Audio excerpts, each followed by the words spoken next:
On the Health Watch, sneezing, watery eyes. You're one of many people that are really suffering from allergies, myself included. But according to a new international study, higher levels of airborne pollen lead to increased COVID-19 infection rates. The Fox Medical team's Dr. Mike joins us live with more. Dr. Mike, how are you today, sir? I'm fine, Jamie. How are you? I'm doing good, Dr. Mike. Now, this is kind of a shocking study. As a weather guy, we're always tracking the pollen. We've had a lot of it.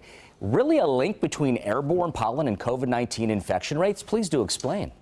Well, what happens is when you get exposed to that pollen, and I know, Jamie, you've seen these electron micrographs of pollen. They look like little landmines. They get in your nose, and they can lead to all kinds of inflammation and make you feel miserable. But in addition to that, Jamie, it also can lead to an increased susceptibility to viral infection because viruses tend to like environments like that. So this study in Germany found that when there was higher pollen counts, it actually led to higher infection rates with COVID-19. Gotcha, Dr. Mike. Now, doctor, tell us, people want to know the difference. How can you immediately tell between allergy symptoms and the COVID-19 infection?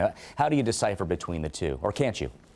Well, it's hard. Just like with influenza, there's a lot of overlap. People can have a runny nose, itchy eyes, all kinds of symptoms with both COVID-19 and seasonal allergies. Now, if you're a professional, Jamie, like you and I are, we have seasonal allergies every year, you kind of know. But in this environment, I test and then ask questions later. As long as they're COVID-19 negative, then we go forward with things like lavage, nasal saline solutions, using nasal steroids, all of those things to aid in your seasonal allergy problems. Okay, and Dr. Mike, sometimes things like this boil down to simple things like the word protection. How do we protect ourselves? Or if you're maybe in a high-risk group, how do those folks protect themselves from this?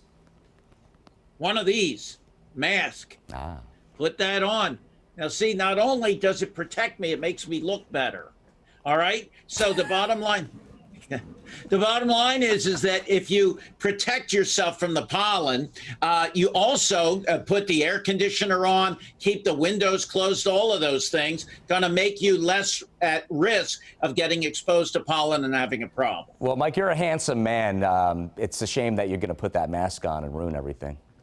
Jamie, I'm going to get you an eye exam. I'm going to call right after the show because you have some serious eye problems. Clearly, but anyway. No 2020 here, Mike. Yeah.